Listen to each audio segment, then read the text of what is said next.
You're listening to the Hella Well with Danielle show, a podcast taking women of color on a journey exploring all things wellness and travel related. We're all about showing you how to put on your oxygen mask first and creating lasting self-care habits that will free you to travel the world and live the life you truly desire, and not one you have to fake loving. I'm your host, Danielle Washington. Now let's buckle up and start this journey.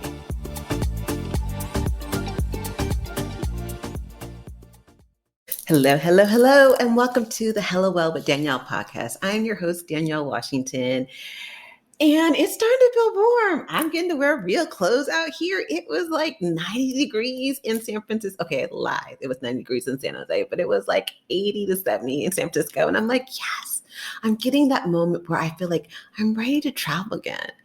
Like I laughed at 2020. Well, let me rephrase that. I laughed at 2019 when I was like, oh my God, I went nowhere.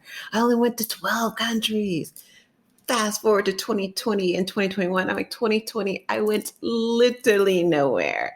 And in 2021, I just went to Morocco. I went to one country. Well, that's not true. I went to two countries. I went to Morocco and I had a layover in Portugal, which is like one of my favorite places to go.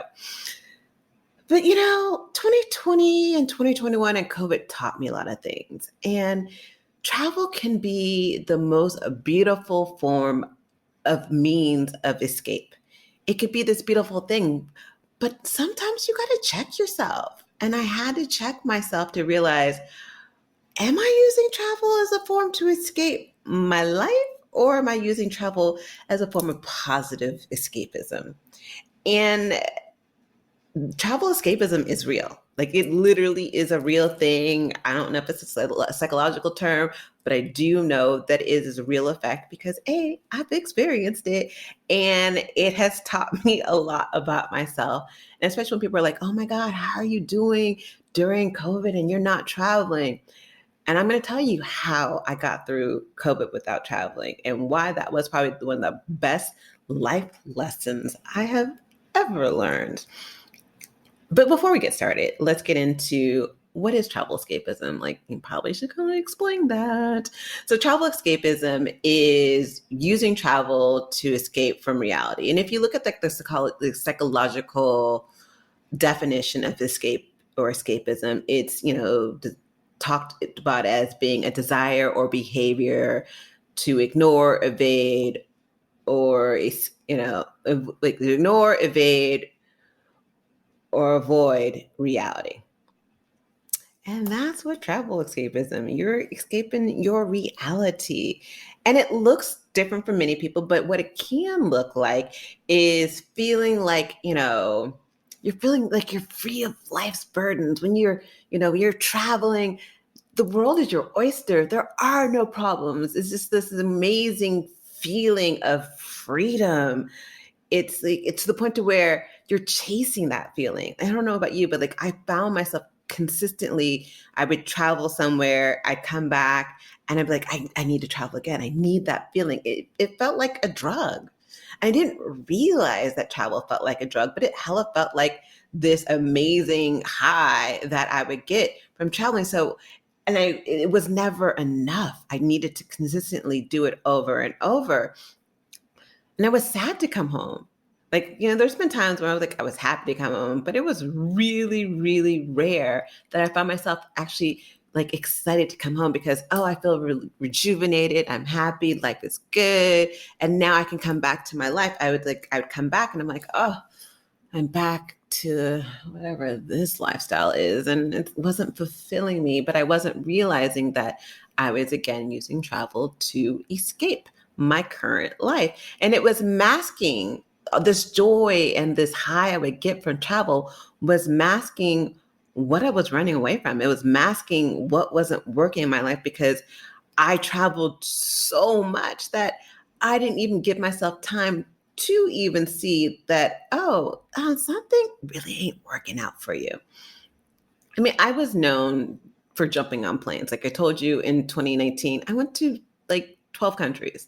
Most people would think that's probably a lot of countries, but I needed to. And like, I remember in a time frame, it was in days. I was supposed to go to Tahiti in some janky I won't even name the airlines, messed up my situation. So I missed my first flight, not technically by my fault. So I was supposed to go to Tahiti, Moray Islands. And so within 5 to 7 hours, I decided, switch, I'm going to Thailand. So I went to Thailand, went to Japan, came home for less than 24 hours, went to Miami, went to the Bahamas, came back. I think I went some other country. I forgot. Oh, I went to what country? I went to Costa Rica. We're talking in 2 weeks time frame, 3 weeks time frame, 3 to 4 weeks, because I did spend a little time in one of those places. So like 3 to 4 weeks time frame. That was my schedule. And I would just jump on a plane all the time, to the point where people knew me as a person who was like, oh, I'm just going somewhere. I'm just going. I would go to LA on secret trips just for food, just because I wanted to get away. I told myself I was going just for food, but I just wanted something different. I wanted a different experience. And what I found that I personally was running away from, I was running away from the fact that I didn't have a community here. I didn't have a group of friends that felt like, oh, I want to come back and hang out with them. I didn't have that. I had kind of removed myself from a lot of situations that were not healthy for me, and hadn't found different communities for me to, or a love life that I was coming home to. So like, well, if there's no community here, there ain't no love life or no sex, I'm going to go somewhere else and I'm going to get all those other things in other places. And so I found myself to escape to find those things. I found myself escaping boredom. I was bored. I mean, I'm born and raised in the Bay Area. Granted, yes, I lived in other places in my life. I lived in Baltimore, hated it, but I lived in New York. I lived in DC. I lived in Italy. So I've lived in other places, but most of my life has been spent in the Bay Area. And so like, I kind of know the Bay Area, and like, yeah, sure, there's new things that pop up here and there, but it's not exciting to me. I just don't feel like, I don't get excited often about being out in the Bay Area. Yeah, I love going wine tasting and I love the amazingness that is the Bay Area, but it just feels boring. And I traveled to experience new things because I was bored. And the other part of what I was escaping was my fear. And I wasn't able to, through travel, I wasn't able to recognize my major fear of settling. Like, not so low key, I don't like to settle. Like, I love change. Even if you look at my numerology, like I have a bunch of fives, which is all about change. I love changing my scenery. I like changing where I live. I just like change. And so the ideal of buying a house, yeah, I can afford one, but I'm like, ooh, that's settling. Like it's a triggering feeling. Like I physically feel it in my chest when I think about like settling down, like, oh my God, I'm settling one location. I'm like, maybe that's also why I'm single, but I'm gonna go with that's not the answer. That's not the answer. But I do have a fear of settling. And so through travel, I never had to settle in one location. And almost to the point where my ideal lifestyle, as I start thinking this out loud, is to like not have a hardcore home. Like I want to live in different places. And again, it's that feeling of not wanting to settle. And that played into my escapism. Um, what was interesting, it was like I just didn't want to sit down and get to know me. Like I would get these feelings of being annoyed at someone or a situation would bother me. My first instinct was like, book a trip. Because travel to me made me happy. Travel equaled happiness. Travel equaled change. Travel equaled new experiences. Travel equaled community. I would meet so many amazing people. I would meet amazing guys that I had actually real relationships with, that I equated travel with love. I equated travel with my happiness. And it was great for me. It was something that helped me, it removed me from dealing with craziness back at home. It removed me from this feeling that I was settling down, and it was free. I felt free. I felt liberated. When I travel, I feel like I can do it all. I can experience it all. And that's, I think, part of that travel escapism is that feeling that when you're traveling and not when you're back at home, you can experience and do all these amazing things because, yeah, you've removed all the burdens of life of having to work. You removed the burdens of having to grocery shop or having to cook and all these different things. It gives you this false feeling, and it can. I'm not saying it always has to. I'm saying when you use travel as a form of escapism, and I needed to preface this, when you use travel as a form of escapism, it can give you this falsehood of freedom, this fantasy, if you almost want to say that life is grand. Look, I'm fearless, I'm adventurous, I'm doing all these things. I'm open to meeting new people, I'm open to trying new things. That when back at home, I'm like, nah, I don't know you. And I'm not talking to you. Oh no, I don't really like to do new things. I'm just not open to those things. But travel gives you this, I don't know, I think travel feels like a superpower. It's a superpower, and it gives you freedom, and freedom to me is everything. There's no expectations when I travel to be a certain way or I should live a certain way. I could be whoever I want. There's times when I travel and I'm like, my name is Maya and I'm a flight attendant. I am a massage therapist. I am a veterinarian. Of course, I would never do that because I'm like, I don't know this thing about animals for someone to say something. But when traveling, I can be whoever I wanted to be. There's no expectation of, oh, this is Danielle and she is this from coming from anyone else, but it wasn't also me. Like I allowed myself to remove whatever mask that of expectations that I was living, and I would just be. What was interesting enough is over the years, I've met many different people, and people would say, oh, I know you as travel. Like, oh, you're the travel girl. Like, oh, you're travel. You know, what I know about you is you travel and you take women of color in places and you travel, you travel, you travel. And hearing that over and over and over, I became to identify as I am travel. Travel was my identity. Travel was who I am. It was me and travel. We were together. We were like Siamese twins that were together forever. And there wasn't a separation. But think about what happened. Think about like if travel was used to escape all your problems, use travel to escape all your problems, what happens when you're trapped in one place? That was COVID for me. COVID for me, I could no longer travel.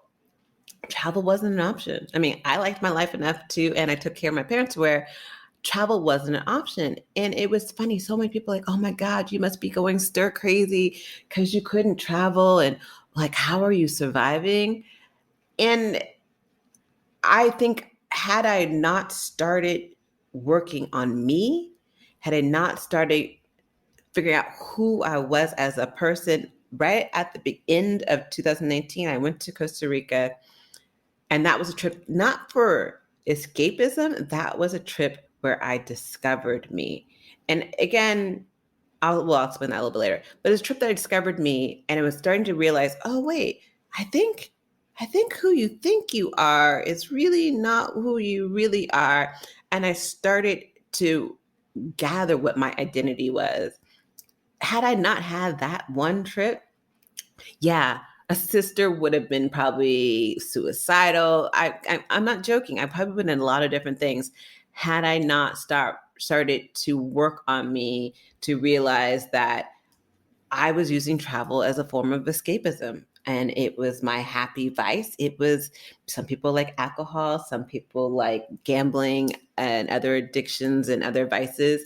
Travel was my vice, and it was everything. And it was interesting because I think there's this really thin freaking line between self care travel and escapism.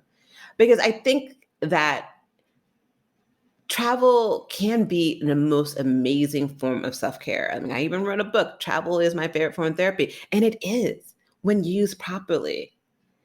But again, I had this limiting belief that to feel happy, I must travel. Not I use travel as a form of therapy.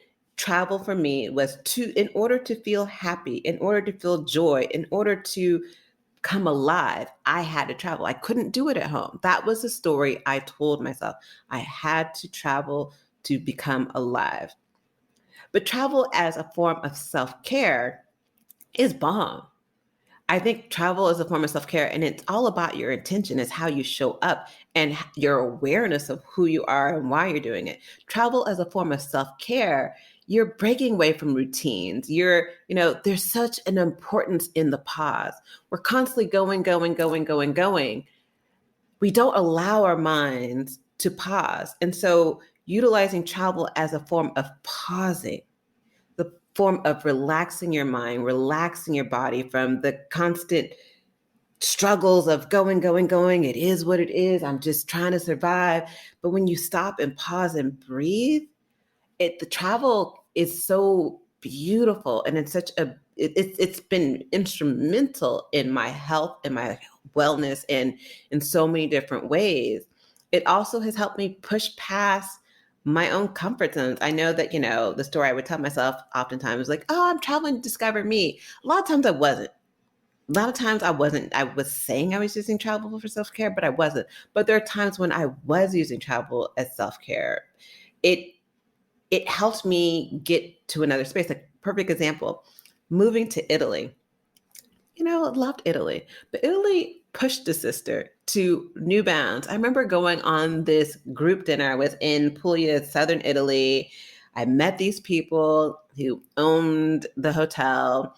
They befriended me, brought me in, invited me to have dinner with them and their friends, a family dinner.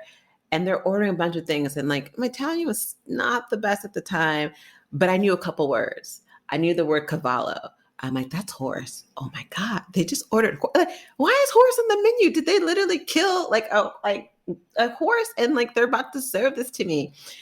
And I didn't have it in me. Let me phrase that. I was too embarrassed to be that American. Like, oh, I don't eat that. If it's not SpaghettiOs or some fried chicken or something basic, a hamburger, like, I don't eat those things. So it was the first time I had horse. It was the first time I had sea urchin. I had to like literally in my head mentally write the word down in your head and let's look it up later. And I looked up later. I'm like, oh, sea urchin. I would have never touched that had I known what that was, but I didn't know what it was, and so I just ate it. But I liked it. I can't say horse was bad, but I gotta believe I don't think I'm gonna be eating horse again in life. But Italy pushed me to discover that, wait, I can be open. I don't have to be closed-minded about food. Italy pushed me into going out there and not waiting for someone else. Before going to Italy, I would be like, oh, I want to do these amazing things. Oh, I don't have anyone to do it with, so I guess I'm just not going to do it. When I moved to Italy, it was, you're doing it and you're doing it alone most of the time because you're here. Now what? And it taught me that I have the ability to be more adventurous than I thought I could be. It taught me that through taking risk and trying new things, I can dive deeper into my purpose of who I am as a person. And it took moving to Italy, and it took the lessons and the craziness and the fun times that occurred for me to realize, okay, this is who I am. I'm a person who likes this. I'm a person who likes doing these other things. And I didn't know that because I had gone by the shoulds of, this is who everyone thinks you are. This is who you've told yourself you were. And I hadn't allowed myself the time to pause and re-examine who I am. I didn't allow the time and the effort to examine my priorities through moving to Italy. I don't value the dollar as much. And I say this in the sense that, yeah, I know money is important, but I ain't chasing the dollar. I'm not chasing the American dream to buy all these different things, to have all these clothes and all these different things. Money is important to help me experience the joyful life. And through living in Italy, I discovered the quality of life is more important to me than the material things I had. Had I not lived, traveled, and experienced moments like that in Italy, I wouldn't have known that, oh, this is a priority for me, not this other thing that I've been told or I've been telling myself. So that's why I say that travel is a great form of self-care. But there is a thin line between self-care, travel, and escapism. Part of how I say that is, for me, that's another story I told myself in travel, is like, I'm traveling to discover me, and this is like my life, and this is who I am, and this, I'm just traveling to be a better person. When no, I was traveling to escape not having community. I was traveling to escape dealing with myself. And when COVID came around, I didn't have a choice. I had to face who I was. I had to, couldn't go anywhere. And I was like, okay, I can't go anywhere. And okay, travel is my identity. Well, who's this? Who's this girl in front of me? What is she like? What does she do outside of travel? Like, what are her priorities? What are her passions? What is she joyous about? What are her limiting beliefs? What are holding him back? And COVID forced me in such a beautiful way to sit back, be still, and stop running from the feelings of, oh, these things that are affecting you, these limiting beliefs that you have are literally hindering you from being your best you. And had COVID not happened, I would have been like, oh, the life is wonderful. Everything's amazing. Life is grand. And I would have continued masking and running from discovering who I am. I feel like I'm in a great space. I have not really traveled for 2 years, and I went to Chicago this year. Shout out Chicago's hella cool. I don't know why anyone lives there. I just don't understand Chicago. I had not been to Chicago since 1998.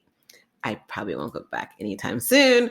But again, I'm ready to travel. I'm ready to get back out there. I'm ready to not escape, because I know who I am. I'm in a space where I feel more grounded in who I am as a person, what Danielle loves, what brings Danielle joy. And I'm on a path where I'm discovering more and more and embracing more and more my identity, where travel now can become a form for me to just pause, relax, meditate, and breathe versus, oh, I got to get away from my community, my parents, my family. I'm bored. I'm not bored. I loved, I don't want to say I loved COVID, but like low key, COVID was amazing for me. I'm like, not even low key. Here I am. My name is Danielle Denise Washington, and COVID was amazing.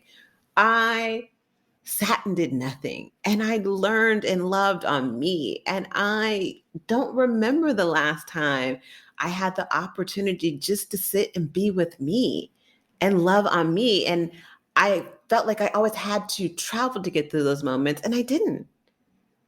I was able to, through COVID, I escaped into myself, and I discovered who I am, to the point where now I'm like, okay, I feel grounded in me. It's time to go enjoy something that brings me joy, which travel does. So I'm ready. I'm so ready to get out there. I just haven't figured out where I wanted to go. A friend of mine found a flight to Tahiti for like $500. Like, oh, that's mad cheap. I'm like, I'm thinking I'm ready to try this again, because I felt like I got cheated the last time I tried to go to Tahiti. But I'm ready to travel. And I think the way that I can ensure that I don't fall back into using travel as an escape route is to remember my intent behind travel. Why? And asking myself, why are you traveling? How are you planning on utilizing this to create joy? How can you utilize this trip to take care of yourself, to pour into yourself?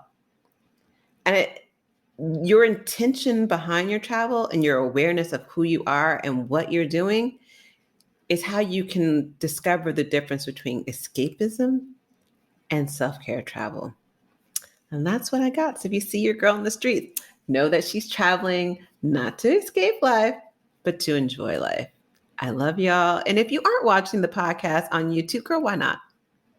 Make sure that you follow us, and know that every fourth Wednesday of the month, I always do a group Reiki healing circle. So go to the website, hellowellwithdanielle.com. You can find out more about that. It's a free situation where for 1 hour or so, I just give Reiki to whoever's in the room.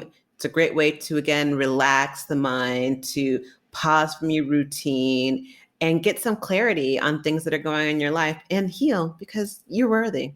If no one told you today that you're worthy, you are hella worthy of everything you desire. You're worthy of discovering who you are. You're worthy of sitting in that, pulling away those layers, healing those layers, and finding your joy. I love you and take care. Ciao.